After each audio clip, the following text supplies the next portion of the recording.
നമ്മളിന്ന് നോക്കാൻ പോകുന്നത് ഒരു 10th ലെവൽ മെയിൻ എക്സാമിൻ്റെ ക്വസ്റ്റ്യൻ പേപ്പറാണ് കേട്ടോ. അപ്പോൾ എന്തായാലും ഒന്നാമത്തെ ക്വസ്റ്റ്യനിലേക്ക് കടക്കാം. 1857 ഒന്നാം സ്വാതന്ത്ര്യ സമരത്തിൽ ഉത്തർപ്രദേശിലെ ബറൌട്ട് പർഗാനയിൽ, എവിടെയാണ് ബറൌട്ട് പർഗാനയിൽ കലാപത്തിന് നേതൃത്വം നൽകിയത് ആരാന്ന് ചോദിച്ചിരിക്കുന്നത്. ആരാ? ഷാമാളാണോ, ബിർജിസ് ഖാദറാണോ, നാനാ സാഹിബാണോ, ബഹദൂർ ഷാ രണ്ടാമനാണോ? ആരാ? ഷാമാളാണ് അല്ലേ. ഷാമാൾ എവിടെയാണ് നേതൃത്വം നൽകിയത്? ബറൌട്ട് പർഗാനയിൽ. ബറൌട്ട് പർഗാന എവിടെയാണ്? ഉത്തർപ്രദേശിലാണ്. ഉത്തർപ്രദേശിലെ ബറൌട്ട് പർഗാനയിൽ നേതൃത്വം നൽകിയത് ആരാണ്? ഷാമാളാണ്. എന്നാണ്? ഒന്നാം സ്വാതന്ത്ര്യ സമരത്തിൽ. ഒന്നാം സ്വാതന്ത്ര്യ സമരം എന്നായിരുന്നു? 1857. അടുത്ത ക്വസ്റ്റ്യൻ, രണ്ടാമത്തെ ക്വസ്റ്റ്യൻ. പിൻ തീയതി വെച്ച് ചെക്ക് എന്ന് ഗാന്ധിജി വിശേഷിപ്പിച്ചത് എന്തിനെയാണ്? പിൻ തീയതി വെച്ച് ചെക്ക് എന്ന് ഗാന്ധിജി വിശേഷിപ്പിച്ചത് എന്തിനെയാണ്?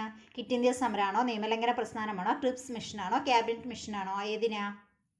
പിൻ തീയതി വെച്ച ചെക്ക്. പിൻ തീയതി വെച്ച ചെക്ക് എന്ന് ഗാന്ധിജി വിശേഷിപ്പിച്ചത് എന്തിനെയാണ്?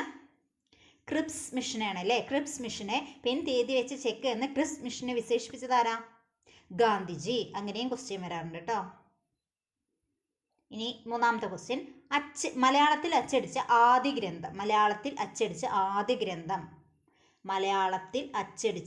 ഗ്രന്ഥം ഏതാ? സംക്ഷേപ വേദാർത്ഥം, അഭിനവ കേരളം, കേസരി, പ്രാചീന മലയാളം. ഏതാ? സംക്ഷേപ വേദാർത്ഥമാണ് അല്ലേ. സംക്ഷേപ വേദാർത്ഥമാണ്. നാലാമത്തെ ക്വസ്റ്റ്യൻ, നിസ്സഹകരണ പ്രസ്ഥാനം നിർത്തിവെക്കാൻ ഗാന്ധിജിയെ പ്രേരിപ്പിച്ച സംഭവം എന്താണ്? നിസ്സഹകരണ പ്രസ്ഥാനം നിർത്തിവെക്കാൻ ഗാന്ധിജിയെ പ്രേരിപ്പിച്ച സംഭവം എന്താ? മാപ്പിളലഹളയാണോ, ജാലിയൻവാലാ ബാഗ് ദുരന്തമാണോ, ഗാന്ധി ഇർവിൻ കരാറാണോ, ചൗരി ചൗരയാണോ? ഏത് സംഭവമാണ് ഗാന്ധിജിയെ പ്രേരിപ്പിച്ചത്? ചൗരി ചൗര സംഭവം അല്ലേ. ചൗരി ചൗര സംഭവമാണ് എന്ത് നിർത്തിവെക്കാൻ ഗാന്ധിജിയെ പ്രേരിപ്പിച്ചത്? നിസ്സഹകരണ പ്രസ്ഥാനം നിർത്തിവെക്കാൻ ഗാന്ധിജിയെ പ്രേരിപ്പിച്ചത് എന്താണ്? എന്ത് സംഭവത്തിൻ്റെ അടിസ്ഥാനത്തിലാണ്? ചൗരി ചൗര സംഭവമാണ് അല്ലേ. അഞ്ചാമത്തെ ക്വസ്റ്റ്യൻ, 1897 അമരാവതിയിൽ വെച്ച് നടന്ന കോൺഗ്രസ് സമ്മേളനത്തിന്റെ അധ്യക്ഷൻ ആരായിരുന്നു? A K Gopalan, sir C Sankaran Nair, Gandhiji, K P Kesava Menon? ആരാ? സർ സി ശങ്കരൻ നായരാണ് അല്ലേ. സർ സി ശങ്കരൻ നായരാണ് എന്തിൻ്റെ സമ്മേളനത്തിന്റെ അധ്യക്ഷനായിരുന്നത്? INC എവിടെ വെച്ചിട്ടുള്ളത്? അമരാവതിയിൽ വെച്ച്. ഏത് വർഷമാണ്? 1897 അല്ലേ. 1897 അമരാവതിയിൽ വെച്ച് നടന്ന കോൺഗ്രസ് സമ്മേളനത്തിന്റെ അധ്യക്ഷൻ ആരായിരുന്നു? സർ സി ശങ്കരൻ നായരാണ് അല്ലേ. ഇനി ആറാമത്തെ ക്വസ്റ്റ്യൻ, 2025 മികച്ച ഫുട്ബോൾ താരത്തിനുള്ള ഫിഫ ദ ബെസ്റ്റ് പുരസ്കാരം നേടിയ കളിക്കാരൻ. ഫിഫ ദ ബെസ്റ്റ് പുരസ്കാരം നേടിയ കളിക്കാരൻ ആരാ? ഉസ്മാൻ ഡെംബലെയാണ് കേട്ടോ. ഉസ്മാൻ ഡെംബലെയാണ് എന്ത് കിട്ടിയത്? അദ്ദേഹത്തിന് എന്താ കിട്ടിയത്? മികച്ച ഫുട്ബോൾ താരത്തിന് ഫിഫ ദ ബെസ്റ്റ് പുരസ്കാരം നേടിയ വ്യക്തിയാണ് ഉസ്മാൻ ഡെംബലെ. ഇനി ഏഴാമത്തെ ക്വസ്റ്റ്യൻ ആണ്. ഏഴാമത്തെ ക്വസ്റ്റ്യൻ എന്താ പറയുന്നത്? ന്യൂനമർദ്ദ മേഖലയിൽ നിന്നും ഉച്ചമർദ്ദ മേഖലയിലേക്ക് കാറ്റുകൾ വീശുന്നു. അത് ശരിയാണോ? ശരിയായ സ്റ്റേറ്റ്മെന്റ് ആണോ? ന്യൂനമർദ്ദ മേഖലയിൽ നിന്നും ഉച്ചമർദ്ദ മേഖലയിലേക്കാണോ കാറ്റ് വീശുക? അല്ല അല്ലേ. ഉച്ചമർദ്ദ മേഖലയിൽ നിന്നും ന്യൂനമർദ്ദ മേഖലയിലേക്കാണ് കാറ്റ് വീശുക കേട്ടോ. അപ്പോൾ ഇതെന്താണ്? തെറ്റായ പ്രസ്താവനയാണ്. ഒന്ന് തെറ്റാണ്. ഒന്ന് തെറ്റാണെങ്കിൽ നമുക്ക് അപ്പം തന്നെ ആൻസർ നമുക്ക് കിട്ടിക്കഴിഞ്ഞു. സിയാന്ന് ആൻസർ കിട്ടിക്കഴിഞ്ഞു. ഉപോഷ്ണ ഉച്ചമർദ്ദ മേഖല 30 ഡിഗ്രി വടക്ക് 30 ഡിഗ്രി തെക്ക് സ്ഥിതി ചെയ്യുന്നു. ഉപോഷ്ണ ഉച്ചമർദ്ദ മേഖല എവിടെയാണ്? വടക്ക് എന്ന് പറയുന്നത് 30 ഡിഗ്രി, തെക്ക് എന്ന് പറയുന്നത് 30 ഡിഗ്രി. അതാണ് ഉപോഷ്ണ ഉച്ചമർദ്ദ മേഖല എന്ന് പറയുന്നു. പിന്നെ ഉപദ്രവീയ ന്യൂനമർദ്ദ മേഖലയിലോ? വടക്ക് 60 ഡിഗ്രി, തെക്ക് 60 ഡിഗ്രി. അതാണ് ഉപദ്രവീയ ന്യൂനമർദ്ദ മേഖല എന്ന് പറയുന്നത്. അപ്പോൾ ഉച്ചമർദ്ദ മേഖലയിൽ നിന്ന് ന്യൂനമർദ്ദ മേഖലയിലേക്കാണ് കേട്ടോ കാറ്റ് വീശുക. ഇനി അടുത്ത എട്ടാമത്തെ ക്വസ്റ്റ്യൻ, താഴെ കൊടുത്തിരിക്കുന്നവയിൽ നദികളുടെ ശരിയായ പോഷക നദികൾ ഏതെല്ലാം എന്ന് ചോദിച്ചിരിക്കുന്നത്. അതായത് ശരിയായ പോഷക നദികൾ കണ്ടെത്താനാണ് പറഞ്ഞിരിക്കുന്നത്. അപ്പോൾ ഏതാണ്? ചമ്പലിൻ്റെ പോഷക നദി ഏതാണ്? ബനാസ്. ചമ്പലിൻ്റെ പോഷക നദി ഏതാണ്? ബനാസ്. അത് ശരിയായതാണ് കേട്ടോ. ബനാസ് എന്ന് പറയുന്നത് ചമ്പലിൻ്റെ പോഷക നദിയാണ്. പിന്നെ കൃഷ്ണയുടെ പോഷക നദിയായിട്ട് ഇവിടെ ഇന്ദ്രാവതിയാണ് കൊടുത്തിരിക്കുന്നത്. ശരിയാണോ? ഇന്ദ്രാവതി ഗോദാവരിയുടെ പോഷക നദിയാണ് കേട്ടോ. ഗോദാവരിയുടെ പോഷക നദിയാണ് എന്ത്? ഇന്ദ്രാവതി എന്ന് പറയുന്നത്. പിന്നെ അതേപോലെ കൊയ്ന ഗോദാവരി പോഷക നദിയായിട്ടാണ് കൊടുത്തിരിക്കുന്നത്. അതെന്താ? അതും തെറ്റാണ് കേട്ടോ. എന്താണ് കൊയ്ന ആരുടെ പോഷക നദിയാണ്? കൃഷ്ണയുടെ പോഷക നദിയാണ് കൊയ്ന എന്ന് പറയുന്നത് കേട്ടോ. കൊയ്ന കൃഷ്ണയുടെ പോഷക നദിയാണ്. പിന്നെ അതേപോലെ കബനി നദിയുടെ പോഷക നദി എന്താ? കാവേരി നദിയുടെ പോഷക നദിയാണ് ഏത്? കബനി എന്നുള്ളത്. അപ്പോൾ അത് ശരിയാണല്ലേ. അത് ബനാസ്, ചമ്പൽ, ബനാസ് അത് കറക്റ്റാണ്. കാവേരി, കബനി അതും കറക്റ്റാണ്. അപ്പോൾ ഏതാണ് ആൻസർ വരിക? സി ആണ് വരിക കേട്ടോ. സി ആണ് വരിക. ഇനി 9ാമത്തെ ക്വസ്റ്റ്യൻ. ഒരു സെക്കൻഡ് സമയത്തിൽ ഒരു നിശ്ചിത സ്ഥാനം കടന്നു പോകുന്ന തിരമാലകളുടെ എണ്ണം. ഒരു സെക്കൻഡ് സമയത്തിൽ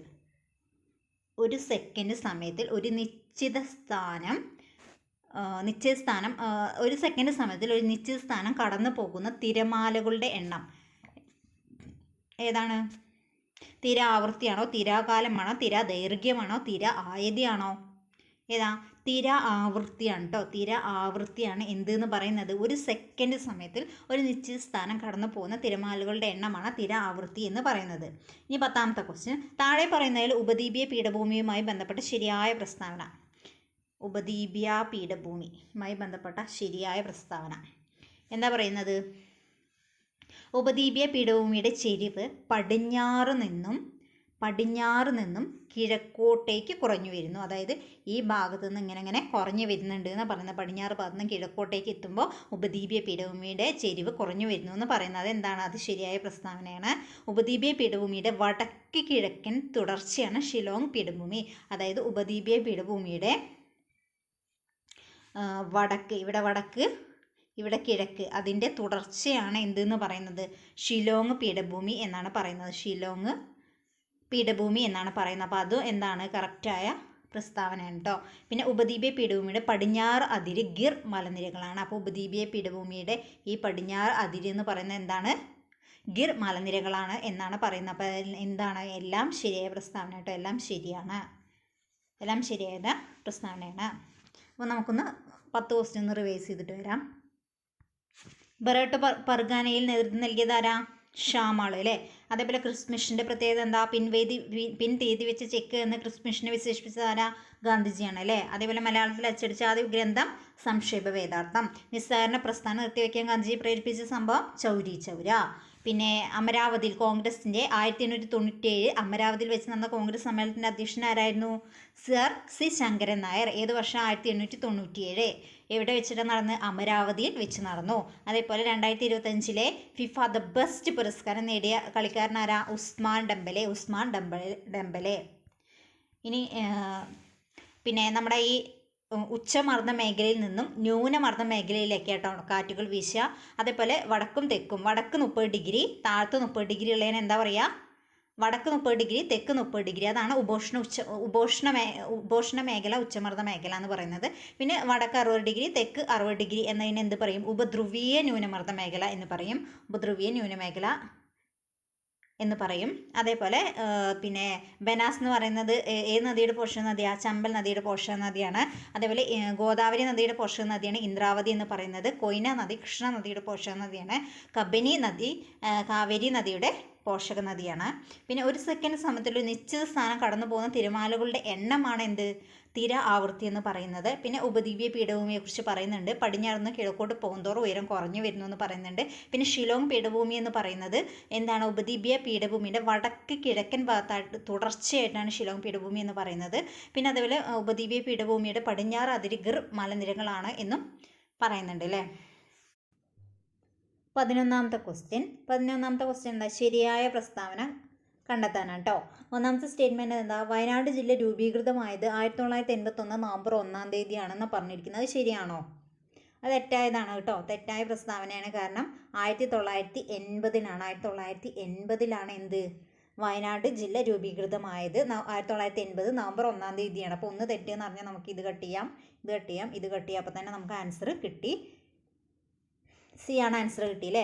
അപ്പോൾ വയനാട് ജില്ലയിൽ 3 താലൂക്കുകളുണ്ട്. വയനാട് ജില്ലയിൽ ഏതാണ്? 3 താലൂക്കുകൾ ഉണ്ടെന്ന് പറയുന്നുണ്ട്. അതേപോലെ 700 മീറ്റർ മുതൽ 2100 മീറ്റർ വരെയാണ് വയനാട് പീഠഭൂമിയുടെ ഉയരം എന്ന് പറയുന്നത്. 700 മീറ്റർ മുതൽ 2100 മീറ്റർ വരെയാണ് വയനാട് പീഠഭൂമിയുടെ ഉയരം എന്ന് പറയുന്നുണ്ട്. പിന്നെ വയനാട് ജില്ല രൂപീകൃതമായത് 1980 നവംബർ 1-ാം തീയതിയാണ്.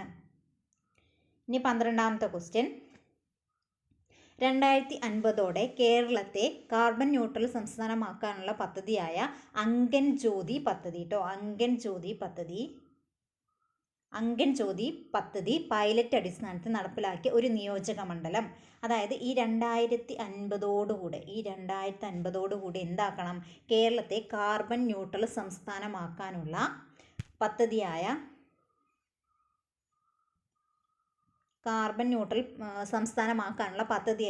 അങ്കൻ ജ്യോതി പദ്ധതി പൈലറ്റ് അടിസ്ഥാനം നടപ്പിലാക്കിയ ഒരു നിയോജക മണ്ഡലം ഏതാണ്? ചിറ്റൂർ നിയോജക മണ്ഡലമാണ് കേട്ടോ, ചിറ്റൂർ നിയോജക മണ്ഡലമാണ്. ഏത് വർഷത്തോടു കൂടിയാണ്? 1950 കൂടി എന്താണ്, കേരളത്തെ കാർബൺ ന്യൂട്രൽ സംസ്ഥാനമാക്കാനുള്ള പദ്ധതിയാണ് അങ്കൻ ജ്യോതി പദ്ധതി. അപ്പോൾ അങ്കൻ ജ്യോതി പദ്ധതി എന്തിനുള്ളതാണെന്ന് ചോദിച്ചാൽ എന്താ പറയുക, കാർബൺ ന്യൂട്രൽ സംസ്ഥാനമാക്കാനുള്ള പദ്ധതിയാണ് എന്ത്, അങ്കൻ ജ്യോതി പദ്ധതി എന്ന് പറയുന്നത്. അപ്പോൾ അത് പൈലറ്റ് അടിസ്ഥാനത്തിൽ നടത്തിയ നിയോജക മണ്ഡലം എന്ന് ചോദിച്ചാൽ ചിറ്റൂരാണ്.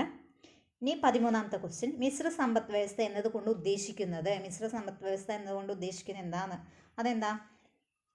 പൊതുമേഖലയും സ്വകാര്യ മേഖലയിലെ രണ്ടും പാടെ മിശ്രം. പൊതുമേഖലയുടെ കുറച്ച് സവിശേഷതകൾ, സ്വകാര്യ മേഖലയുടെ കുറച്ച് സവിശേഷതകൾ എടുക്കുക, അതാണ് എന്ത്, മിശ്ര സമ്പദ് വ്യവസ്ഥ എന്നതുകൊണ്ട് ഉദ്ദേശിക്കുന്നത്. ഇനി 14ാമത്തെ ക്വസ്റ്റ്യൻ, താഴെ തന്നിരിക്കുന്നവയിൽ ഹരിത വിപ്ലവത്തിൻ്റെ ഘടകങ്ങൾ ഏതൊക്കെ? ഏതൊക്കെയാണെന്ന് ചോദിച്ചിരിക്കുന്നത്. അപ്പോൾ ഏതൊക്കെയാണ്? അത്യുൽപാദന ശേഷിയുള്ള വിത്തുകൾ, അത് ശരിയാണല്ലേ, അത്യുൽപാദന ശേഷിയുള്ള വിത്തുകൾ ഹരിത വിപ്ലവത്തിൻ്റെ സവിശേഷതയാണ്. പിന്നെ അതുപോലെ ജലസേചനം, രാസവള പ്രയോഗം എല്ലാം എന്താണ്, ഹരിത വിപ്ലവത്തിൻ്റെ ഘടകങ്ങളാണ് അല്ലേ. ഹരിത വിപ്ലവം കൊണ്ടുള്ള ഗുണങ്ങൾ എന്തൊക്കെയാണ്? അത്യുൽപാദന ശേഷിയുള്ള വിത്തുകൾ ഉണ്ടായിരുന്നു അല്ലേ, അതേപോലെ ജലസേചനം കൂടുതൽ ഉപയോഗിക്കേണ്ടി വന്നിട്ടുണ്ട്, പിന്നെ വെള്ളം കൂടുതലായിട്ട് ഉപയോഗിക്കേണ്ടി വന്നിട്ടുണ്ട്, പിന്നെ അതേപോലെ രാസവള പ്രയോഗങ്ങളും നടത്തിയിട്ടുണ്ട് അല്ലേ. പിന്നെന്താ 15ാമത്തെ ക്വസ്റ്റ്യൻ, ഇന്ത്യൻ ഭരണഘടനയിലെ പഞ്ചവത്സര പദ്ധതികൾ എന്ന സങ്കല്പം ഏത് രാജ്യത്തു നിന്നാണ് കടമെടുത്തിരിക്കുന്നത്? ഏതെന്നാ പഞ്ചവത്സര പദ്ധതികൾ കടമെടുത്തിരിക്കുന്നത്? റഷ്യയിൽ നിന്നാണ് കേട്ടോ, റഷ്യയിൽ നിന്നാണ് എന്ത് കടമെടുത്തിരിക്കുന്നത്, പഞ്ചവത്സര പദ്ധതികൾ കടമെടുത്തിരിക്കുന്നത്. 16ാമത്തെ ക്വസ്റ്റ്യൻ, ഇന്ത്യൻ ജനസംഖ്യയുടെ 70% ആളുകൾ ഏർപ്പെട്ടിരിക്കുന്ന മേഖല. 70% ആളുകളും ഏർപ്പെട്ടിരിക്കുന്ന മേഖല ഏതാണ്? പ്രാഥമിക മേഖലയാണ് അല്ലേ, പ്രാഥമിക മേഖലയാണ്. നമ്മുടെ ഇന്ത്യത്തെ കണക്ക് എടുക്കുകയാണെങ്കിൽ ഇന്ത്യയിൽ മൊത്തം ജനസംഖ്യയുടെ ഒരു 70% ആളുകൾ എന്തിലാണ്, കൃഷിയുമായി ബന്ധപ്പെട്ട് പ്രാഥമിക മേഖലയിലാണ് ഏർപ്പെട്ടിരിക്കുന്നത് അല്ലേ. 17ാമത്തെ ക്വസ്റ്റ്യൻ, താഴെ പറയുന്നതിൽ സാമ്പത്തിക വികസനത്തിൻ്റെ അളവുകോൽ ഏത്? സാമ്പത്തിക വികസനത്തിൻ്റെ അളവുകോൽ ഏതാണെന്ന് ചോദിച്ചിരിക്കുന്നത്. ഏതാണ്? GDP ആണോ, NNP ആണോ, പ്രതിശീർഷ വരുമാനമാണോ, GNP ആണോ, ഏതാ? സാമ്പത്തിക വികസനത്തിൻ്റെ അളവുകോൽ എന്ന് പറയുന്നത് എന്താണ്? പ്രതിശീർഷ വരുമാനമാണ് കേട്ടോ. സാമ്പത്തിക വികസനത്തിൻ്റെ അളവുകോൽ എന്ന് പറയുന്നത് പ്രതിശീർഷ വരുമാനമാണ്. 18ാമത്തെ ക്വസ്റ്റ്യൻ, താഴെ പറയുന്നതിൽ കേന്ദ്ര ഗവൺമെൻറ് കളക്ട് ചെയ്യാത്ത നികുതി കേട്ടോ, ചോദിച്ചിരിക്കുന്നത്. കേന്ദ്ര ഗവൺമെൻറ് കളക്ട് ചെയ്യാത്ത നികുതി ഏതാ? വരുമാന നികുതി ഉണ്ട്, കസ്റ്റംസ് നികുതി ഉണ്ട്, എക്സൈസ് ഡ്യൂട്ടി ഉണ്ട്, തൊഴിൽ നികുതി ഉണ്ട്. അതിൽ കേന്ദ്രം കൈകടത്താത്ത നികുതി ഏതാ? തൊഴിൽ നികുതിയാണല്ലേ. തൊഴിൽ നികുതിയാണ് എന്ത്, കേന്ദ്ര ഗവൺമെൻറ് കളക്ട് ചെയ്യാത്ത നികുതിയാണ് തൊഴിൽ നികുതി എന്ന് പറയുന്നത്. പിന്നെ വരുമാന നികുതി, എക്സൈസ് നികുതി, കസ്റ്റംസ് നികുതിയൊക്കെ കേന്ദ്ര ഗവൺമെൻറ് ചുമത്തുന്ന നികുതികളാണ് അല്ലേ. 20ാമത്തെ ക്വസ്റ്റ്യൻ, കാലക്രമത്തിൽ എഴുതാനാണ് പറഞ്ഞിരിക്കുന്നത്. അപ്പോൾ ഇന്ത്യയിലെ രാഷ്ട്രപതിമാരെ തന്നിട്ടുണ്ട്. അപ്പോൾ നമ്മുടെ ആദ്യത്തെ രാഷ്ട്രപതി ആരാണ്?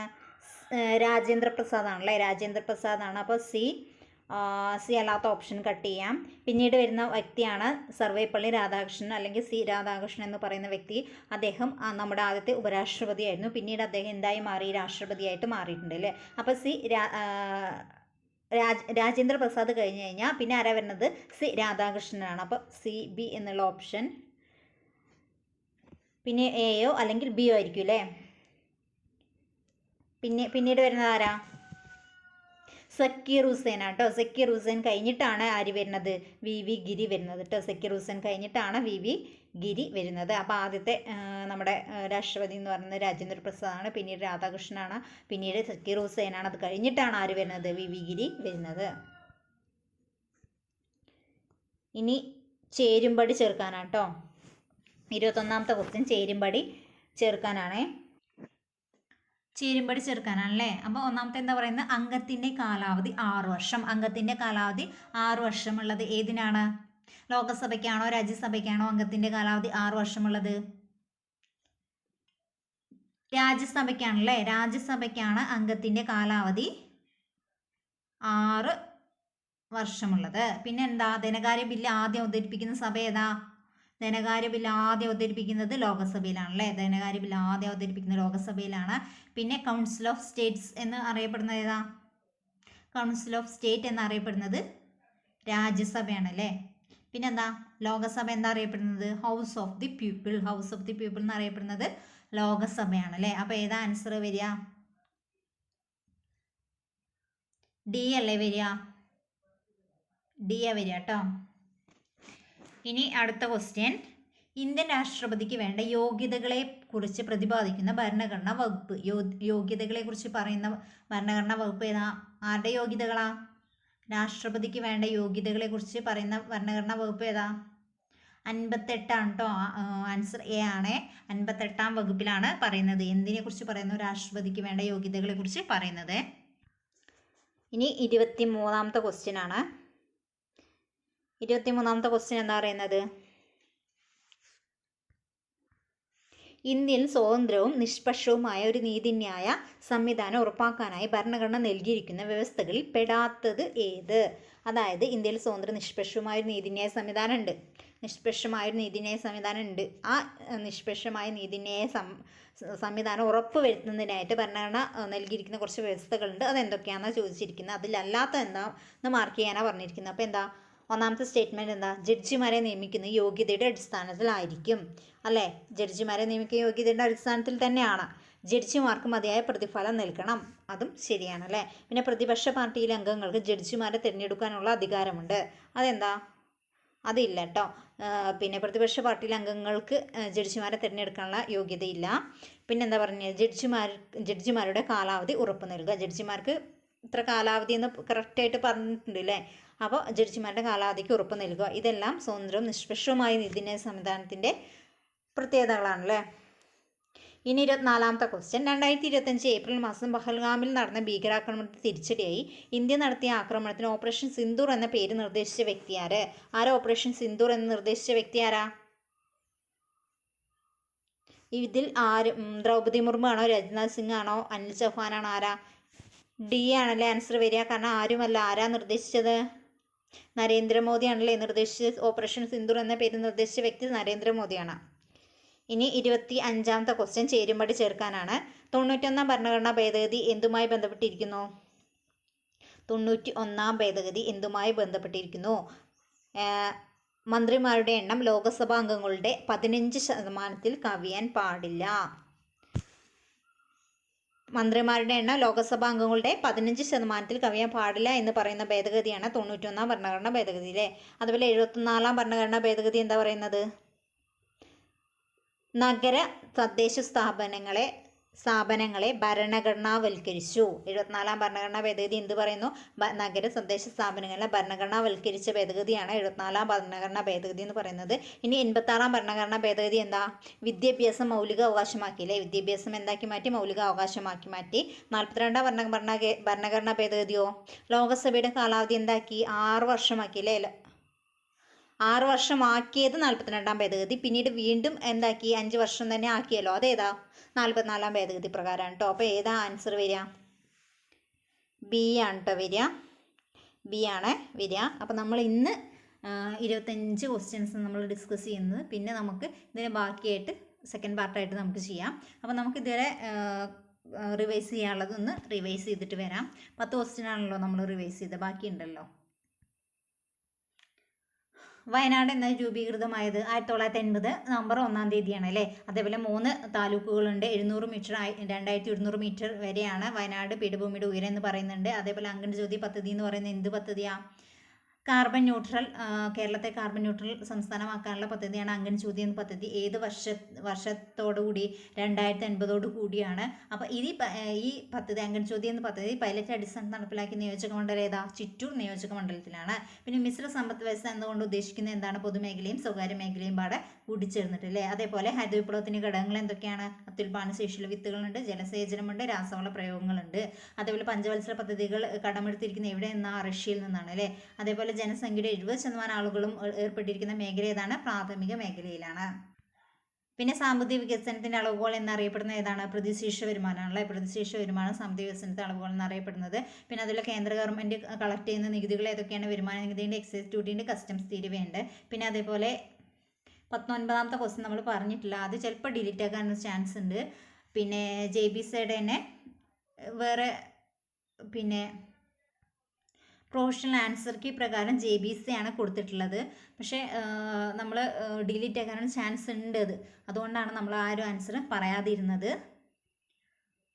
എന്ന് വെച്ച് കഴിഞ്ഞാൽ അദ്ദേഹത്തിൻ്റെ വേറെ നമ്മൾ ഗൂഗിളിൽ സെർച്ച് ചെയ്യുമ്പോൾ വേറൊരു ആൻസറായിട്ടാണ് വരുന്നത്. വേറെ ആൻസർ എന്നല്ല, ഇദ്ദേഹത്തിൻ്റെ തന്നെ വേറൊരു മാർക്കറ്റിംഗ് എന്നൊക്കെ പറയുന്ന ഒരു തിയറിയോ അങ്ങനെ എന്തെന്നൊക്കെ എടുത്തതാണ് അങ്ങനെയൊക്കെ പറയുകയാണ്. അപ്പോൾ ഒരു ചിലപ്പോൾ ഡിലീറ്റ് ആക്കാനുള്ള ചാൻസ് ഉണ്ട്.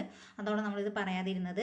പിന്നീട് വരുന്നത് കാലഗണന അനുസരിച്ച് എഴുതാനാണ് പറഞ്ഞത്. ഫസ്റ്റത്തെ നമ്മുടെ രാഷ്ട്രപതി എന്ന് പറയുന്നത് രാജേന്ദ്ര പ്രസാദാണ്. രണ്ടാമത് പിന്നെ രാധാകൃഷ്ണനാണ്. മൂന്നാമത്തെ വ്യക്തി പിന്നീട് വന്നത് സക്കീർ ഹുസൈനാണ്. പിന്നീട് വന്ന ആരാണ്? VV ഗിരിയാണ്. പിന്നെന്താണ് പിന്നെ രാജ്യസഭാ അംഗങ്ങളുടെ കാലാവധി എത്രയാണ്? 6 വർഷമാണ്. അതേപോലെ ധനകാര്യ ബില്ല് ആദ്യം അവതരിപ്പിക്കുന്ന സഭ ഏതാണ്? ലോകസഭയാണ്. പിന്നെ അതിൽ രാജ്യസഭ എന്നറിയപ്പെടുന്ന കൗൺസിൽ ഓഫ് സ്റ്റേറ്റ് എന്നറിയപ്പെടുന്നുണ്ട്.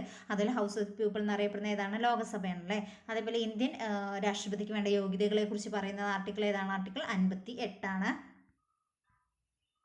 പിന്നെ എന്താ പറഞ്ഞിരിക്കുന്നത്? നീതിന്യായ നിഷ്പക്ഷവും സ്വതന്ത്രമായ നീതിന്യായ സംവിധാനത്തിൽ ഉറപ്പാക്കുന്നതിന് കുറച്ച് വ്യവസ്ഥകളൊക്കെ ഉണ്ട്. അതിൽ പെടുന്നതൊക്കെ ഏതാണ് ചോദിച്ചിരിക്കുന്നത്? ജഡ്ജിമാരെ നിയമിക്കുന്ന യോഗ്യതയുടെ അടിസ്ഥാനത്തിലായിരിക്കും ജഡ്ജിമാർക്ക് മതിയായ പ്രതിഫലം നൽകണം, ജഡ്ജിമാരുടെ കാലാവധിക്ക് ഉറപ്പ് നൽകണം എന്നൊക്കെ പറയുന്നുണ്ട്. അതിൽ ഓപ്പറേഷൻ സിന്ദൂർ എന്നതിന് ഓപ്പറേഷൻ സിന്ദൂർ എന്ന പേര് നൽകിയത് ആരാണ്? നരേന്ദ്രമോദിയാണല്ലേ. അതേപോലെ 91ാം ഭരണഘടനാ ഭേദഗതി എന്ന് പറയുന്നത് ലോകസഭാ അംഗങ്ങളുടെ 15% കവിയാൻ പാടില്ല. അതായത് മന്ത്രിമാരുടെ എണ്ണം ലോകസഭാ അംഗങ്ങളുടെ 15% കവിയാൻ പാടില്ല എന്ന് പറയുന്നുണ്ട്. പിന്നെ 74ാം ഭരണഘടനാ ഭേദഗതി എന്താ പറയുന്നത്? നഗര തദ്ദേശ സ്ഥാപകനെ ഭരണഘടനാവൽക്കരിച്ചു എന്ന് പറയുന്ന ഏത് ഭേദഗതിയാണ്? 74ാം ഭരണഘടനാ ഭേദഗതിയാണ് അല്ലേ. അതേപോലെ 86 എന്താ പറയുന്നത്? വിദ്യാഭ്യാസം മൗലിക അവകാശമാക്കിയ ഏത് ഭരണഘടനാ ഭേദഗതിയിലൂടെയാണ്? 86ാം ഭരണഘടനാ ഭേദഗതിയിലൂടെയാണ് അല്ലേ. അതുപോലെ 42 എന്താ പറയുന്നത്? ലോകസഭയുടെ കാലാവധി 6 വർഷമാക്കി. ലോകസഭയുടെ കാലാവധി 6 വർഷമാക്കിയത് ഏത് ഭരണഘടനാ ഭേദഗതി പ്രകാരമാണ്? 42ാം ഭേദഗതി പ്രകാരമാണ്. അതേപോലെ 44ാം ഭേദഗതി എന്താ പറയുന്നത്? തിരിച്ചാക്കി അല്ലേ. 6 വർഷമാക്കി കാലാവധി. പിന്നീട് അത് വീണ്ടും 5 വർഷമാക്കിയത് ഏത് ഭേദഗതി പ്രകാരമാണ്? 44ാം ഭേദഗതി പ്രകാരമാണ് അല്ലേ.